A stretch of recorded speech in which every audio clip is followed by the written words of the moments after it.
Hi everyone, it's Kayla from KB Dragon Fruit in South Africa. So today's video is an update on my cuttings which I've planted on the 28th of December. So today is exactly 24 days later. So as you guys can remember, I have three different varieties. This one in the soil is the American Beauty. Then next to it is also American Beauty cuttings which I've placed in the water. Two Pink Panther cuttings. Those two that are in soil are also Pink Panther. So these are the condor cuttings which I've placed in the water since the beginning. All of the cuttings on the table I've planted on the exact same day. Whether I've placed them in the water or in the soil, all of them happened on the 28th of December. So these condor cuttings, as you guys can see, have no sign of any root formation, but the cuttings are still alive, so I'm gonna give it some time. These two cuttings I've planted in the soil, and as you guys can see, they actually have roots. The one have a very tiny small root coming out. I don't think you will be able to see it on the camera. And the other one has like three roots, but they are still very fragile, very small. So I'm just gonna plant them again in the soil and give them maybe 2 weeks so that they have a big, nice root structure. The condor cuttings in the water, I'm gonna leave it for a few days longer and just see what happens. This American Beauty cuttings, which I've placed in the water, has very strong root structures. I'm actually very happy about it. It took them 24 days to have this nice and strong root structures. As you can see, all three of them which I've placed in the water has roots, so I'm actually very excited about this. So I'm gonna take the one in the pot out. I'll carefully do it not to damage any roots, just to see if there is a clear difference between the root structures of the cuttings which I've planted in the soil and the cuttings which I've placed directly into the water.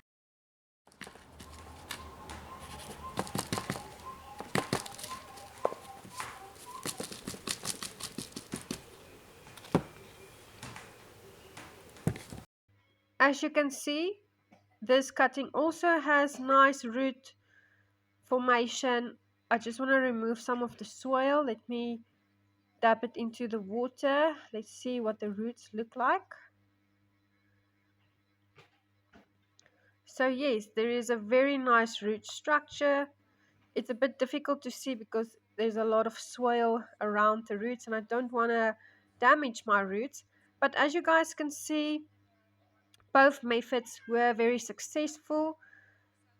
You can clearly see the roots of the cutting that was in the water because there's no soil, so it's very nice and clear. The one that was planted in the soil, it's a bit difficult to see the roots, but we can see there is a nice strong root structure which has formed. Let's move over to the Pink Panther cuttings. Let me take it out.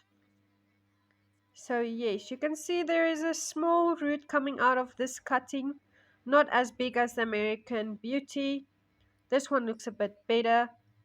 The differences between these two cuttings are the one which were taper cut and the other one was just a clean cut.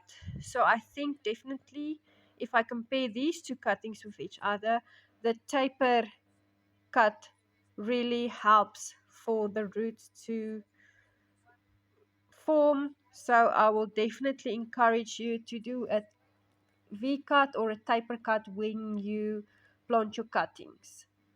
Okay, let's try and see the cutting that was planted in the soil. I actually don't see any root formation. No, it doesn't look like there is anything,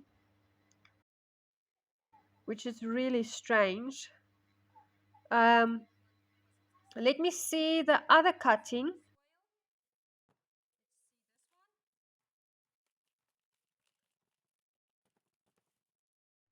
Yes, so I can actually see roots on this pink panther cutting. So that's why it's so strange that the previous cutting, which was also planted in the soil, doesn't even have any indication of root formation. So I think what happened was my seller actually indicated on the cutting the way that I should plant it, but I think they marked it the wrong way. So the previous cutting that was in the soil, I've actually planted upside down. So there you guys can now see that if you plant your cutting upside down, it won't die, but there is no root formation. So that cutting was planted for 24 days and there's no root, so I actually wasted the 24 days. So if I should compare the cuttings, whether you should plant it in soil or in the water, there is not clear difference between the root structure of the two methods.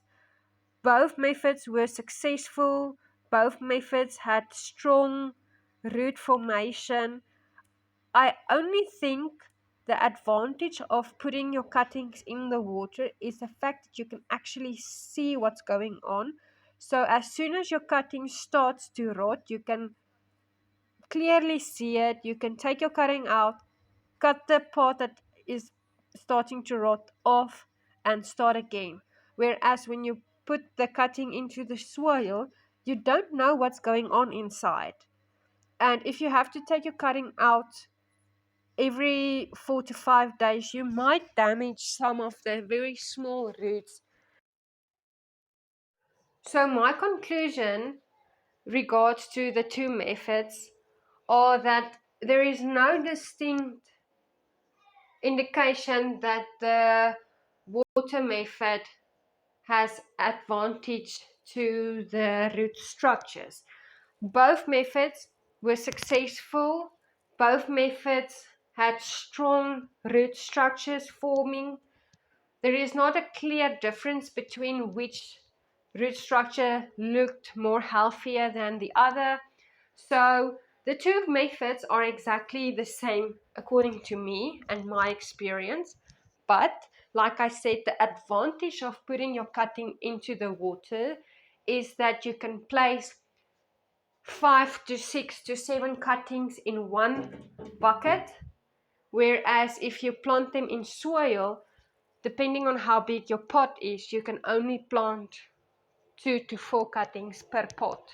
And then also, the other advantage of putting your cuttings into the water is that you can see what's going on inside. So when your cutting starts to rot, you can immediately notice it and you can cut that part off and start again. Whereas when you put your cutting into the soil, you don't know what's going on underneath the soil. That's the main advantages of putting your cuttings into the water.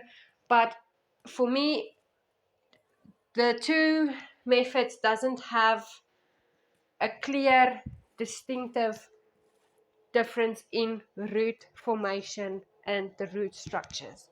That is it. Thank you for watching my channel.